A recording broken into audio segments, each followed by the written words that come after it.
¿Cuáles son las causas y antecedentes del conflicto? Bueno, a ver, yo no me voy a remitir a la historia, ni a la cultura de cada país, ni a los problemas identitarios que tiene Ucrania. Yo creo, como politólogo que soy, en las cuestiones de raíz política, institucional y doméstica, a pesar de que también soy internacionalista y podría hacer prevalecer las causas exógenas. Yo diría que el conflicto tiene una raíz realmente endógena, que tiene que ver con la imposibilidad de la élite ucraniana de resolver un problema identitario por un lado, pero no solo identitario, es un problema institucional y económico, sobre todo en términos de la relación que por un lado una parte de Ucrania quiere aspirar a tener con Occidente, y una otra parte de Ucrania quiere aspirar a mantener con Rusia. Yo diría que esa es la verdadera causa del conflicto. En eso tiene poco que ver o nada que ver Estados Unidos. En eso tiene poca injerencia, pero podría tenerla la Unión Europea. Y en el caso de Rusia sí, es un partícipe directo. Eh, Respecto a la historia, algunos tips. Bueno, obviamente hay diferencias entre los dos países. Ucrania ha sido siempre parte generalmente parte de imperios. El ruso fue uno más de ellos. En realidad también pasó por la dependencia de Polonia y Lituania. En el caso de Rusia siempre ha sido imperio, casi a lo largo de toda su historia, menos en las 3 últimas décadas. Eh, Esto hace que bueno, la relación sea absolutamente asimétrica en términos políticos, y mientras Rusia tiene resuelto, digamos, su problema de estatidad y de identidad, en todo caso tiene que pasar de una identidad imperial a una identidad de Estado multinación o multinacional. Ucrania vive o revive un nacionalismo sobre una identidad que siempre estuvo sujeta a, y bueno, eso explica que haya habido este reflorecimiento de un nacionalismo ucraniano tan fuerte que nos remite a la Segunda Guerra Mundial, cuando los sectores de Stepan Bandera, los sectores nacionalistas, colaboraban con los nazis contra los comunistas de Stalin. Tal vez una causa, para quedar bien con las relaciones internacionales, una causa desde el punto de vista de las relaciones internacionales atendible es el hecho de que Rusia interpreta que el final de la Guerra Fría no fue como parece. Es decir, había un pacto hecho a Gorbachev en el sentido de que Estados Unidos y la OTAN, si sobrevivía la OTAN, algo que siempre es bastante discutible frente a la eliminación del Pacto de Varsovia,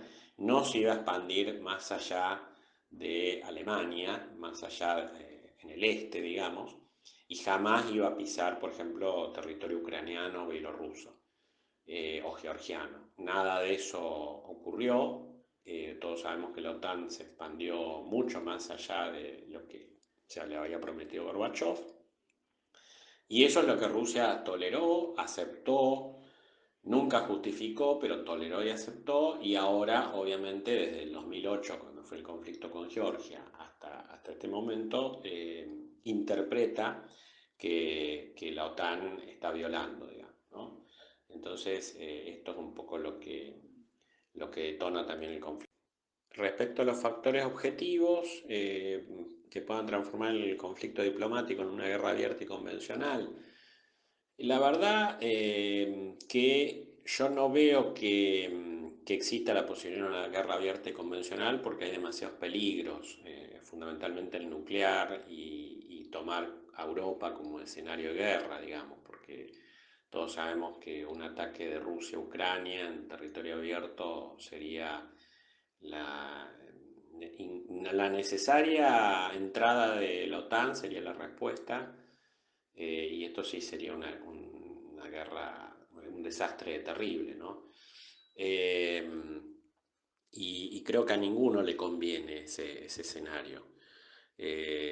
Sí podría, es decir, estoy evaluando la posibilidad de ese escenario siempre en términos de peligros, de riesgos, de medición de riesgos por parte de los dos actores, de conveniencias, de intereses.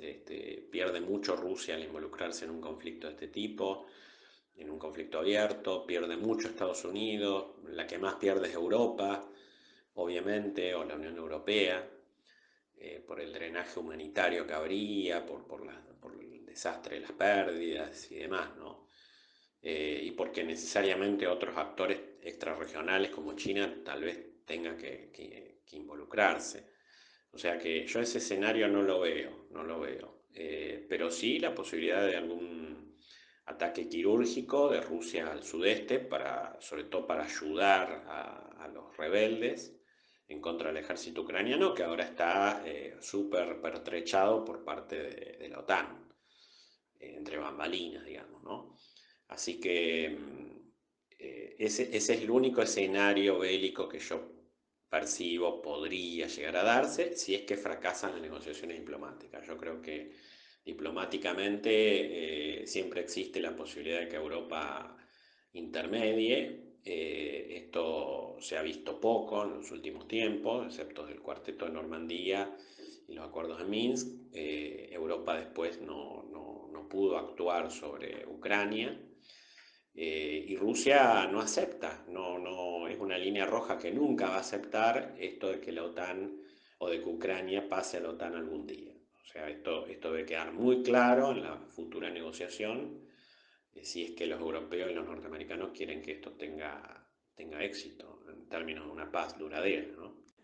No, respecto al posicionamiento argentino desde el punto de vista geopolítico, yo diría que Argentina es un país de paz, un estado de paz, ha tenido una larga doctrina pacifista en materia de derecho internacional, así que si tiene un papel Argentina en esto, podría ser ese, podría el de intentar ayudar con su diplomacia, con una diplomacia activa, por la pacificación en primer lugar, sin ponerse de un lado o del otro, porque no le corresponde, no tiene ningún interés geoestratégico allá,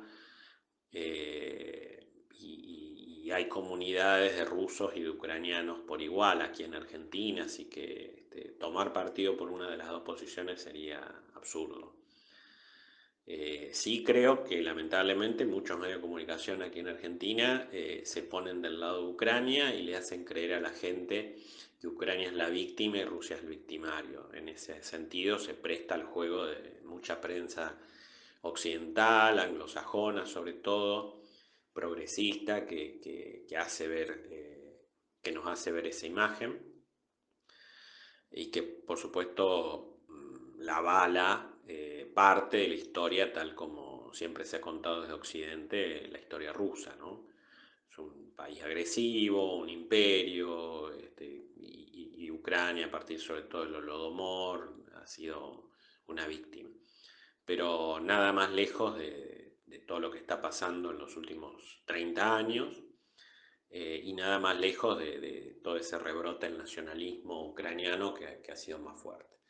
Toda esa agresividad mediática occidental lo único que hace es resucitar o revigorizar los fantasmas nacionalistas de Rusia también, porque en Rusia hay sectores que por supuesto son bastante antioccidentalistas y cuando ven este acorralamiento, este asedio por parte de la prensa occidental, obviamente eh, reproducen y multiplican la necesidad de que Rusia se aísle o adopte un frente antioccidental. Bueno, o sea, finalmente la jugada le sale muy mal a Occidente si es que quiere tener a Rusia a su lado, que creo que no, lamentablemente para algunos sectores occidentalistas fanáticos ese no es el tema, ¿no? Creen que pueden ayudar a Ucrania, que Ucrania pueda salir de la égida rusa y no entienden las justificaciones culturales, milenarias, digamos, que hacen que